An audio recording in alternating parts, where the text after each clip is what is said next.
Master Crane. I bet none of you imagined I'd have him on my list, did you? Even one of my best friends described Crane as being the most boring member of the five. I disagree, since he's the one who piques my interest the most. I guess one thing that fascinates me is the way that people often describe him being like. It's the complete opposite of what I see him as being like. Many descriptions say that he's the mother hen of the group, always trying to diffuse conflicts. But from what I see, I thought he was kind of a prick. He's shown to be a bit of a coward sometimes and doesn't really try to diffuse conflicts as much as keep himself out of them. But that's what makes him interesting to me. Now, I can't really bring myself to call him a jerk. The only time I think his attitude is a bit unsavoury is when he first meets Poe. Crane is the first member of the five that Poe has a conversation with, even if it was incredibly awkward. Crane clearly wanted nothing to do with Poe, but I'll give him some credit for at least trying to be polite, even if it was a pretty bad attempt and he doesn't keep it up for very long. Thank you.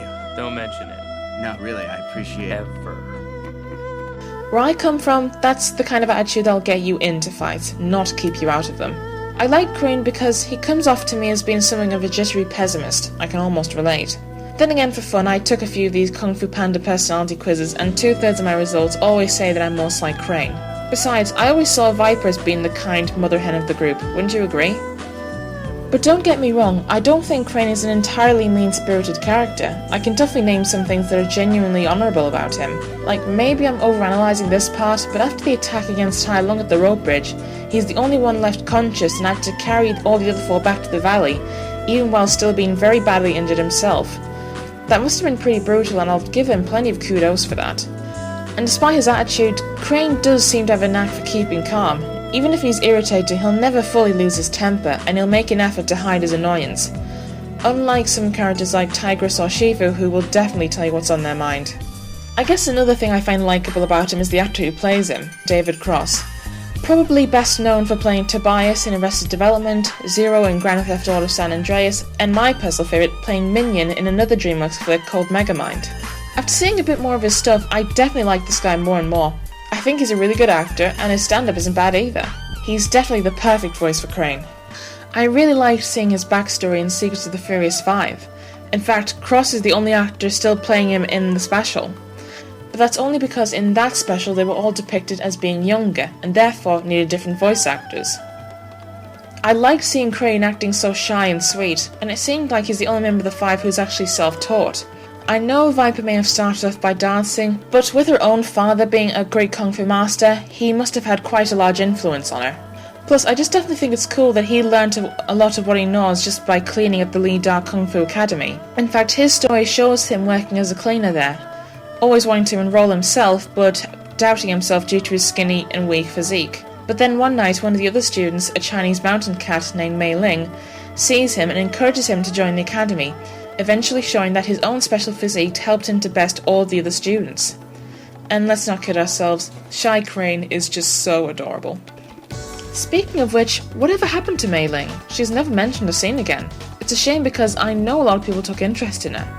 If you're curious to know what I think, well, I will admit I really liked her when I first saw her, but looking at it again, I still like how observant and kind she is, which is not something you see too often.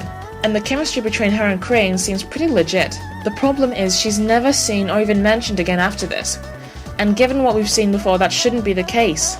So if she was at least mentioned again, I'd find her a bit more interesting. The only thing I find more interesting is to see how his personality changed from the specials to the films. I think that David actually said it best. I guess Master Deflection is me as someone who doesn't answer questions in a forthright way. So in other words, Crane is pretty much the expert in the I am rubber, you are glue effect. And speaking of deflection, the Crane style of Kung Fu is often regarded as being the most beautiful style, using sweeping circular motions on the arms, tall stances, whirling kicks and counterattacks. Most of all, it relies totally on balance and is very defensive. Practitioners of the Crane style can achieve great balance in a similar way to Cranes, since just like many birds they can stand on one foot for hours. The difference is that while Cranes have a specialized spinal fluid that monitors their balance, Kung Fu masters have to train for years to perfect their art. If you're really good, you could probably do this. And before I show you the clip, this man is really standing 9 foot in the air on top of something that's smaller than a dinner plate.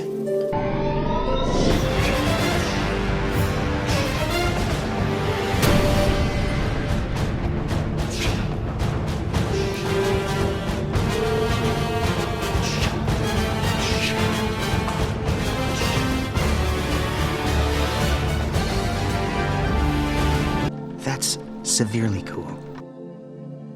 Crane's best skill really is that he's the master of deflection, making it impossible to hit him, which also applies to him emotionally since he seems to be quick to brush a lot of conflicts off. But with being a flying animal, they've added the special skill of making him an aerokinetic, being able to manipulate the wind and air to his advantage. The Japanese red-crowned crane is a very important animal in the Chinese culture.